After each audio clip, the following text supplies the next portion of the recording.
This tour follows a great diagonal line across the face of Central Asia. The Five Stans begins in Almaty, capital of Kazakhstan. It then moves around the glacier-fed lake of Ishak-Kul to the capital of Kyrgyzstan, Bishkek. We then take the only flight in the whole tour across the great Pamir mountain range into Dushanbe, capital of Tajikistan. The tour then heads through the heart of the Pamir mountain range and into Uzbekistan and onto the great city of Samarkand, across the deserts to Bukhara and Khiva, before heading south into Turkmenistan through the Vasagas crater and Ashgabat, the capital.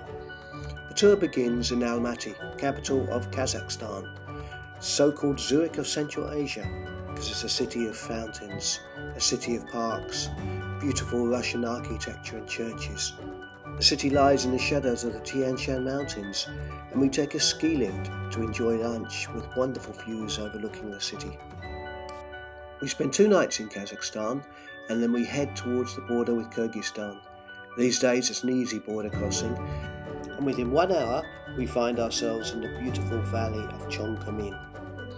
During the communist years, this used to be what was called a collective farm, and even though it's all privately owned now, the same community spirit runs deep within the valley. Our accommodation here is at the Ashu Guest House, and all the food is organically grown, traditionally cooked, and it is simply delicious. The 2 nights that we spend in the remote Chongkamin Valley are really relaxing. We take some hikes where we can meet the local community, and of course we have the option to go horse riding as well. We even have a chance to watch a game called Buskasi. This originated in Afghanistan. It's very ancient, it's played throughout the whole of Central Asia, and it's played with a headless goat. And the excitement is palpable.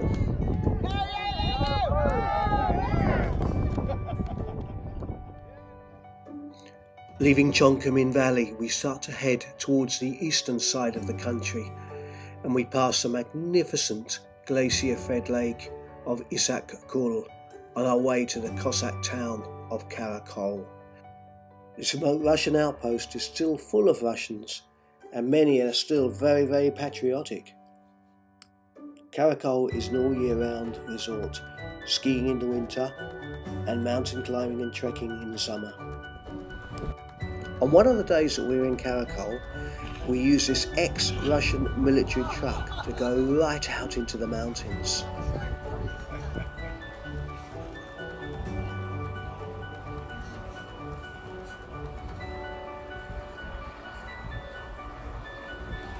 And we travel through what is called the Valley of the Flowers and onto a fantastic glacier which we can almost touch.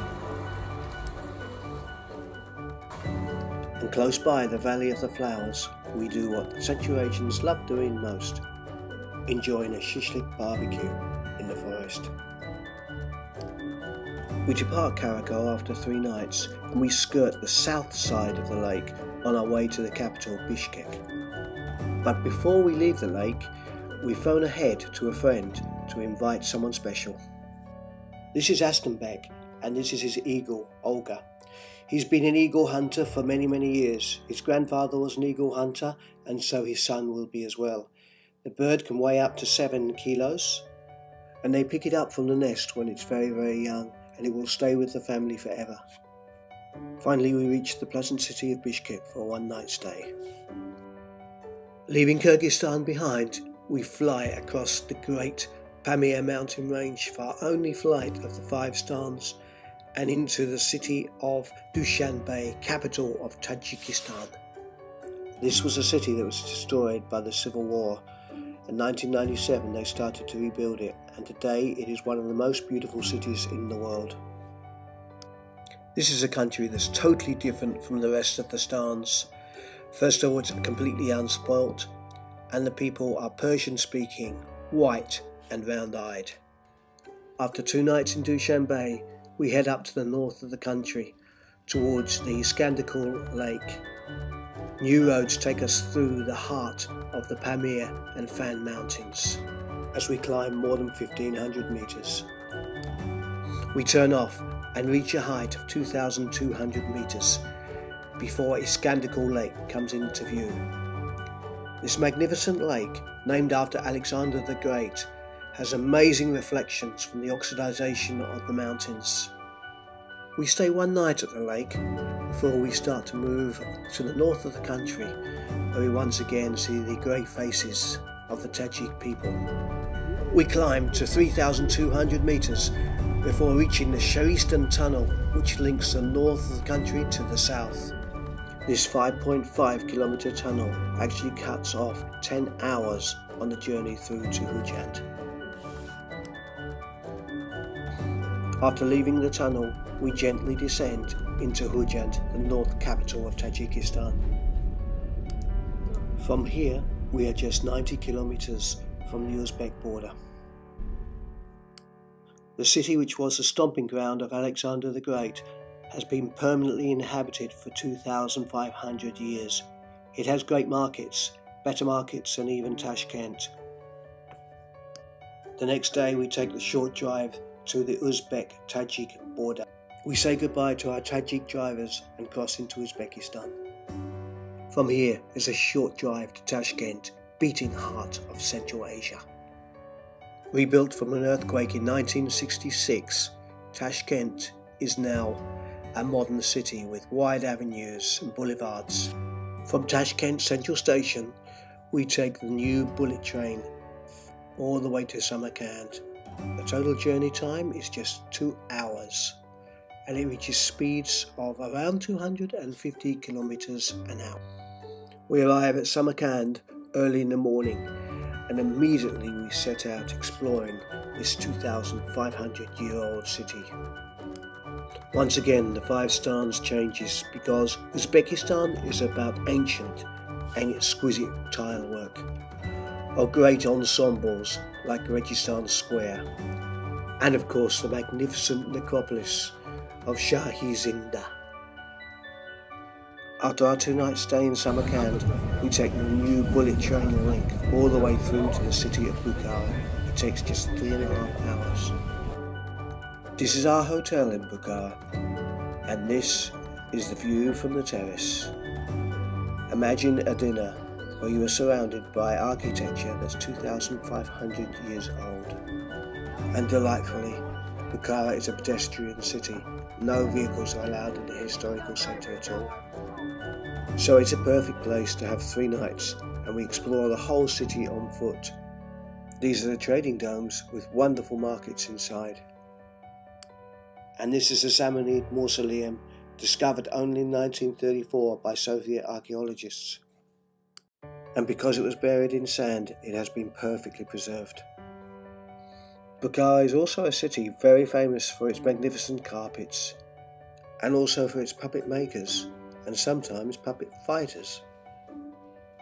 Leaving Bukhara behind, we cross the great Kuzumkul Desert. This is the view to Afghanistan as we continue along new German roads that takes us into the city of Khiva in just 6 hours.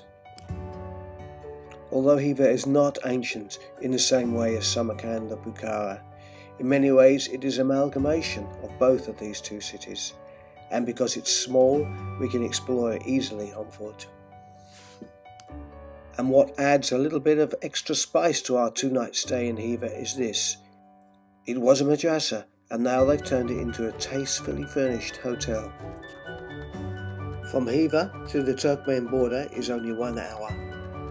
Now the 5 stans takes its final twist, because Turkmenistan is often referred to as the North Korea of Central Asia. The journey through to the Devasa gas crater is 280 kilometers on asphalt road, but the last 6 kilometers are on sand. In 1974, Soviet geologists were drilling for gas in the soft sands of the Karakum Desert. When the rig collapsed, it left a great hole and gas started to emerge into the atmosphere. Scientists did the only thing that they could do at the time: they lit it. Nearly 5 decades later, the Devasa gas crater is regarded as the most beautiful man-made disaster in the world. Seeing the crater during the daytime is impressive, but it's at night when it becomes that wow experience.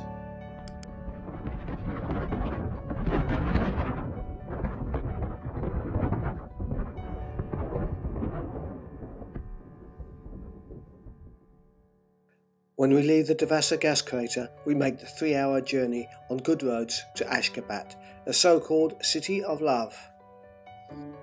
Ashgabat, like Tashkent, was destroyed by an earthquake in 1948. The city has been rebuilt, and today it is an astonishing mix of gold leaf and white Italian marble.